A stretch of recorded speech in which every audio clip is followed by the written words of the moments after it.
Bon mes amis, vous m'avez très peu entendu ces derniers temps, c'est normal, je bricolais mon 4x4 dans le grenier. Et je vous annonce la sortie du site aujourd'hui. Laissez tomber le Père Noël, cette année c'est le Père Marcel qui régale. Je vous avais promis un barbecue au feu de bois, désolé mais là j'ai carrément un festival du barbecue à vous proposer. 6 mois à bosser dans l'ombre avec une équipe autant motivée que moi, tu penses bien que ça va être explosif. Tous nos pôles sont montés, le site est ok, on envoie les grillades. La réinitialisation c'est le peuple qui va la faire. Va y avoir de la bousculade, ça va pousser de la mémé dans les orties, préparez-vous au combat, vous fournit l'armure, le canasson et l'épée. Vous vouliez de la vérité, du rire et retrouver le beau dans cet océan de merde, je vous l'offre emballé avec un ruban qui va bien. Tenez donc ferme, ayez à vos reins la vérité qu'il disait. Mes amis, nous y sommes, mais avant de vous envoyer vers votre site le Médian 442, on va causer de la réinitialisation. Alors qu'est-ce que le grand reset? Quand t'entends réinitialisation, tout de suite tu penses à ton ordi ou ton portable qui déconne. Et du coup, un reset et c'est reparti. Bah écoute, c'est un peu ça, mais à l'échelle planétaire. Le grand reset, c'est la remise à niveau de tout ce que l'on connaît, une réinitialisation complète du système actuel mondial, en concertation avec les chefs d'État, les grandes entreprises, les banques centrales et le FMI, afin de construire les bases du monde de demain à coups de pompe dans le cul. Et avec un petit coup de main du Covid-19, qui tombe pile poil au bon moment, le fameux virus qui tue 0,05% de la population et qui fait des vaguelettes sur un plan d'eau. Faut savoir que la seconde vague, c'est la poitrine de Jane Birkin. Il ne se passe rien. Les 400 000 morts annoncés par Macron, c'est les mêmes qui ont voté Biden, faut le savoir. Et on ne parlera évidemment pas de ce fameux vaccin efficace à 95%. Le truc a même pas été testé sur un mulot ou une sauterelle. Comment tu peux fabriquer un vaccin sûr à 90% en 6 mois, alors qu'avec un vaccin contre la grippe au bout de 15 piges, il est toujours pas fiable à 100%. Car qu'on se mette bien d'accord les amis, ces pseudo-vaccins sont moins efficaces que l'ail et le citron que me refile ma grand-mère quand j'ai la goutte au nez. On ne va pas s'attarder sur les tests PCR, car même si tu testes une clémentine, elle est positive, et c'est très logiquement que Macron soit positif. De toute façon, avec toutes les lignes de coke qui s'envoient dans la tronche, c'est même bizarre que ce soit pas le Covid qui soit positif à Macron. Mais passons. Bref, on va creuser un peu ce grand reset, et on va le faire sans être complotiste, puisque tout est écrit dans le livre de Klaus Schwab. C'est le fondateur du World Economic Forum. Si tu veux, Klaus, c'est le papounet de la réinitialisation, et crois-moi bien qu'il mérite sa petite moustache, le bonhomme. Il a écrit un bouquin avec comme titre, écoutez bien, Covid-19 de petits points, The Great Reset. À ce niveau-là, mon complotisme a fait une dépression. Dépassé par les événements, 3 tentatives de suicide. Avec un titre comme ça, c'est chômage à temps plein pour tous les complotistes du monde. Ça veut dire quoi? On sert plus à rien, c'est ça? Après nous avoir traités de complotistes ces 15 dernières années, vous sortez à découvert tranquillement. Un peu de mystère, bordel. On veut de l'Illuminati, de l'œil d'Horus et du reptilien. Faites-nous rêver, les gars. La pandémie nous offre une chance. Elle représente une fenêtre d'opportunité rare mais étroite pour réfléchir, réinventer et réinitialiser le monde. Signé Klaus Schwab. Bref, je te raconte l'histoire de cette vidéo. Opération, je raconte ma life. Tu vois, je suis chez moi tranquille à boire mon jus d'orange entre 2 tartines de beurre et voilà Madame Marcel qui me ramène une enveloppe. Donc j'ouvre et découvre Faits et documents. Si tu veux, Faits et documents, c'est la bible de l'information. Bref, et en soupesant l'enveloppe, je me dis qu'il y a du monde dedans. Et jackpot, il y a 3 livrets concernant le grand reset. Et on y trouve à l'intérieur toutes les citations du bouquin de Clo-Clo. Et je vais me faire un plaisir de vous en livrer quelques-unes. Et croyez-moi bien qu'à ce niveau, ça va être difficile de nous traiter de complotistes. Beaucoup d'entre vous se demandent quand les choses reviendront à la normale. La réponse est courte.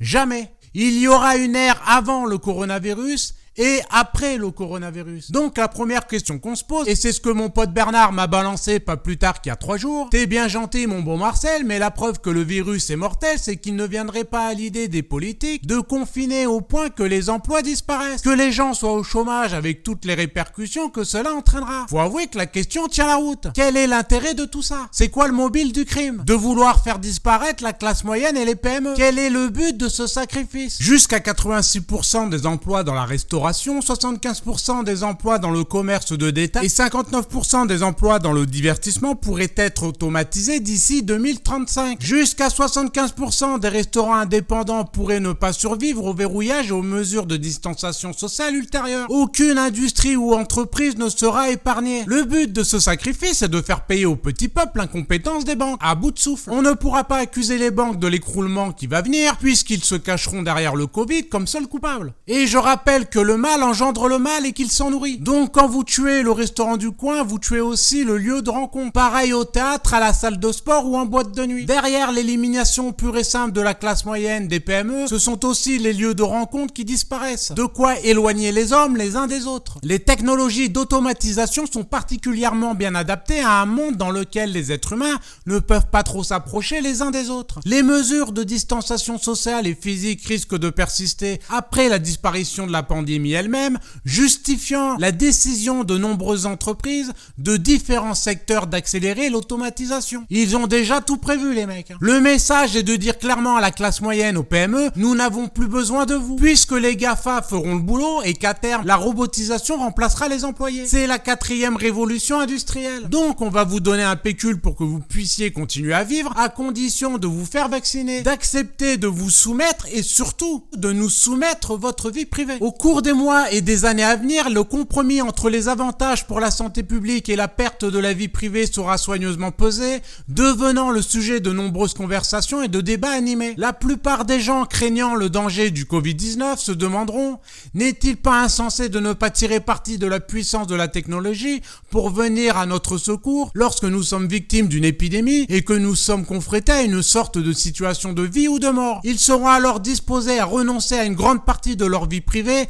et conviendront que dans de telles circonstances, le pouvoir public peut légitimement passer outre les droits individuels. L'endiguement de pandémie de coronavirus nécessitera un réseau de surveillance mondiale. Elle est pas belle celle-là? Tu l'as pas vu venir, hein? Et c'est là que le système est diabolique. Puisqu'au-delà de vous traiter comme de la merde, ils feront de vous des esclaves par obligation. Puisque pour avoir droit au revenu universel, si vous voulez prendre l'avion, aller au cinéma, travailler, il vous faudra ce passeport vaccinal obligatoire. Système qui fonctionne déjà en Israël. Ce n'est pas de la science-fiction ce que je vous raconte. C'est réel. C'est ce que nous rappelle Christophe Barbier dans sa vidéo pour obliger ceux qui n'en veulent pas. Il dit, pour les complotistes, puisqu'apparemment ceux qui ne veulent pas se faire vacciner sont des complotistes, il faut être plus malin. Si vous n'êtes pas vacciné, vous ne pourrez plus aller au restaurant, aller au théâtre ou prendre l'avion. Il faudra avoir un certificat de vaccination comme un laissez-passer pour être dans la société. Mais ça ne s'arrête pas là, car le but ultime c'est de rentrer chez vous. La destruction de la famille. La famille étant le lieu de la gratuité, de l'amour, du partage. C'est le seul endroit où on est encore libre les gars. Donc ils vont tenter d'entrer. C'est pour cela qu'ils demandent même de porter des masques dans la maison. Comme nous l'explique Rémi Salomon sur France Info. On peut aller chez mamie et papy à Noël, mais on ne mange pas avec eux. On coupe la bûche en deux,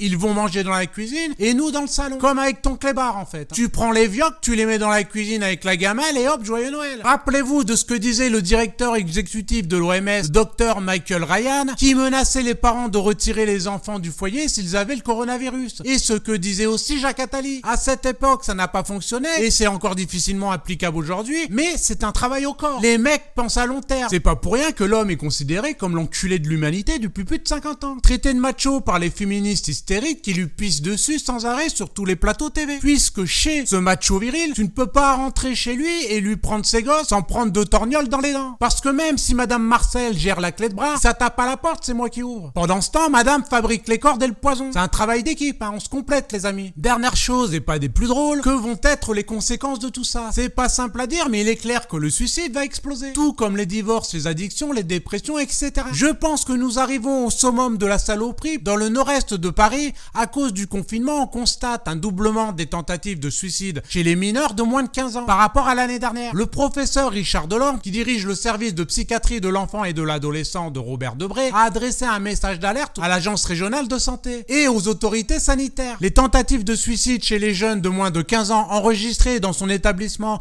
en septembre-octobre ont doublé par rapport à la même période en 2019, passant de 20 à 40. Les relevés d'idées suicidaires ont augmenté de plus de 100%. Et cette tendance se poursuit en novembre. Aucun de nos adolescents ne meurt du Covid-19. Ils mourront suicidés des conséquences du confinement et ceux qui meurent du Covid ont en moyenne 80 balais et traînent un cancer en phase terminale. Nous sommes face à l'une des saloperies les plus énormes depuis que le monde est monde. Nous mettons face aux adolescents et aux travailleurs un ennemi invisible qui les pousse par la fenêtre. Pour beaucoup, une explosion de problèmes mentaux s'est produite au cours des derniers mois de la pandémie et continueront de progresser dans l'ère post-pandémique. Certains survivront à la tempête, mais pour certaines personnes, un diagnostic de dépression et d'anxiété pourrait dégénérer en un épisode clinique aigu. Donc ils sont très bien au courant de tout ça. Bon, comme je te l'avais dit, c'était pas le côté le plus sympa. Mais quand t'as la vérité dans la gueule, tu peux y remédier. Car contrairement à ce qu'on pense, rien n'est écrit d'avance, tout est jouable. N'oubliez pas que l'équipe d'en face joue la carte de la guerre psychologique. Donc, si nous sommes dépressifs, suicidaires, isolés,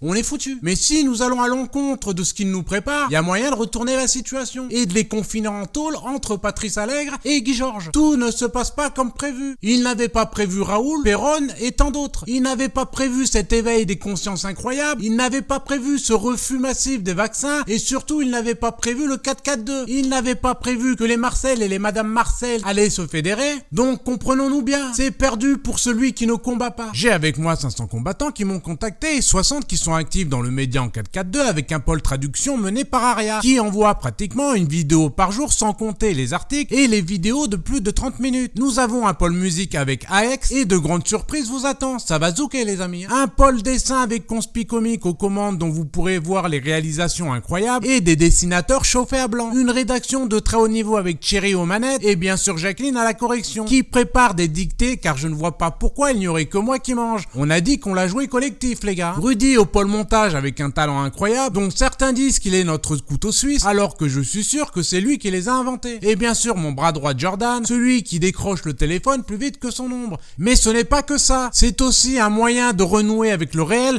de retrouver le beau, de découvrir la lecture, de s'intéresser au sport. C'est le programme pour éviter de tomber dans cette dépression que nous préparent les dingos. Ce site est fait par le peuple et pour le peuple. Voici quelques-uns de l'équipe du 4-4-2 dessinée par Conspi Comics. Tous ces mois à travailler à la construction du site dont Maxime, notre développeur, s'est attelé courageusement et avec beaucoup de patience suite au changement de dernière minute. Je vous avais promis de monter ce site, vous m'avez fait confiance, ça s'est joué à la parole donnée et ça s'est fait. Point. Si nous sommes capables de faire ça, nous pouvons faire 1000 fois plus. Et c'est dans les projets. Je ne compte pas m'arrêter là et vous n'avez même pas idée jusqu'où ça va aller. Je suis un rêveur qui les réalise. Donc je vous présente le site. Le lien est sous la vidéo. C'est un site en 4-4-2. On va à l'essentiel. Il y aura bientôt un forum et un formulaire de compétences afin que vous puissiez vous inscrire et nous aider si vous le souhaitez. Nous avons besoin de vous, que ce soit dans le dessin, la musique, la rédaction, traduction, sport, montage vidéo, que les artistes nous contactent. J'en ai ras le cul des blogs anal, du homard à Versailles, de la statue de la femme qui pisse debout à Nantes. Retrouvons le beau, loin de ces horreurs relayées par les médias et subventionnées par l'État. Le génie français est là, il ne demande qu'à refaire surface. Montrez-vous. Vous avez le lien de Jordan sous la vidéo, on vous attend. Donc petite visite guidée sur le site. Voilà le bébé les amis. Vous l'attendiez, il est là. Donc pas de fioriture, tout se passe en 4-4-2. Et évidemment, c'est un site qui va évoluer. Donc, ici les vidéos, l'actu chaude du moment, la boutique bientôt dispo, un peu de patience, il y aura du t-shirt, il y aura de la doudoune, il y aura du Marcel. En dessous, tout l'univers du 4-4-2. Bon, pour le moment, il n'y a pas full, mais dans la semaine, ça va se remplir très très vite. On a de la cartouche derrière. Donc, culture avec littérature, dessin, musique, sport, santé, la rédac du 4-4-2. Et si vous voulez devenir contributeur, ça se passe ici. Donc, vous cliquez, ensuite, faire un don, ou en bas comme vous voulez. Vous choisissez le montant, regardez bien en bas par contre, car vous serez prélevé aujourd'hui pour le premier montant, et ensuite c'est à vous de choisir la date. Donc marquez bien ce qui vous arrange. Étape suivante, vous marquez bien vos coordonnées. D'ailleurs, notez bien car vous aurez bientôt une surprise et c'est pas de la merde. J'en dis pas plus, mais vous allez adorer. On s'est pas foutu de votre gueule. Je communiquerai plus tard dessus. Ensuite, vous allez voir qu'il y a une contribution au fonctionnement de Hello Asso. Là, c'est vous qui voyez si vous voulez leur donner un coup de main. Si vous ne voulez pas, il suffit de cliquer sur modifier et cocher je ne souhaite pas soutenir Hello Asso. J'accepte les conditions machin. Validé et à vous de jouer. Comprenez bien que nous ne mettons aucune pub sur le site, on reste cohérent. C'est vous qui allez nous permettre d'évoluer. Donc vos contributions mensuelles sont primordiales pour l'achat de matériel, pour tous les frais que l'on imagine. L'idée c'est d'avoir des gens à temps plein évidemment, balancer du 4-4-2 à tour de bras et d'autres formules. Voilà mes amis, c'est le début d'une aventure incroyable. Je me suis entouré avec des femmes et des hommes au top niveau. Et en plus, il y a une ambiance géniale. Il y a de l'entraide, c'est presque surréaliste quand on sait ce qu'on vit. Le fait de se fédérer tous ensemble, ça donne une force incroyable. Je me sens encore plus vivant qu'avant le confinement. C'est le monde à l'envers. C'est une bonne thérapie puisque le monde est devenu au-dessus d'un nid de coucou. Voilà une partie de l'équipe. On compte sur vous. Gardez la patate. Joyeuses fêtes à tous. Et regardez maintenant notre bande-annonce concoctée spécialement pour vous. Ça va vous donner la patate. À ciao les gars. Et merci encore à tous du soutien. Vous êtes au top. À très bientôt.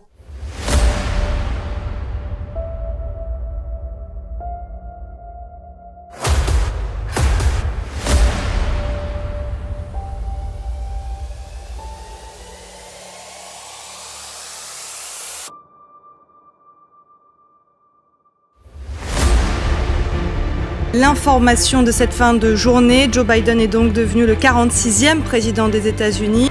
L'un des membres du Haut Conseil a touché plus de 90 000 € de l'industrie pharmaceutique, dont 16 000 de Gilead, fabricant du Remdesivir.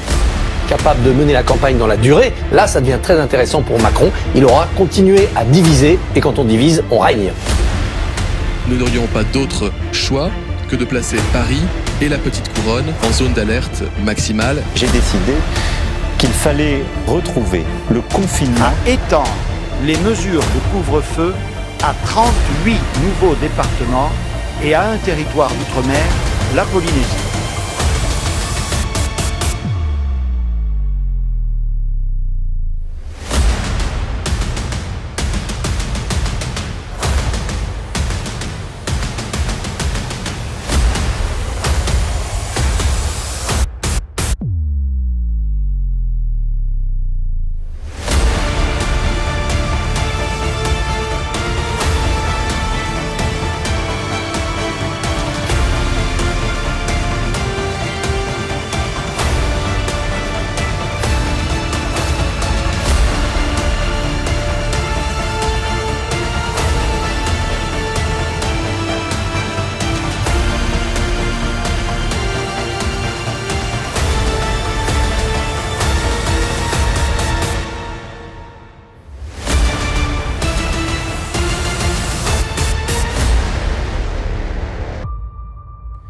Nous sommes en guerre.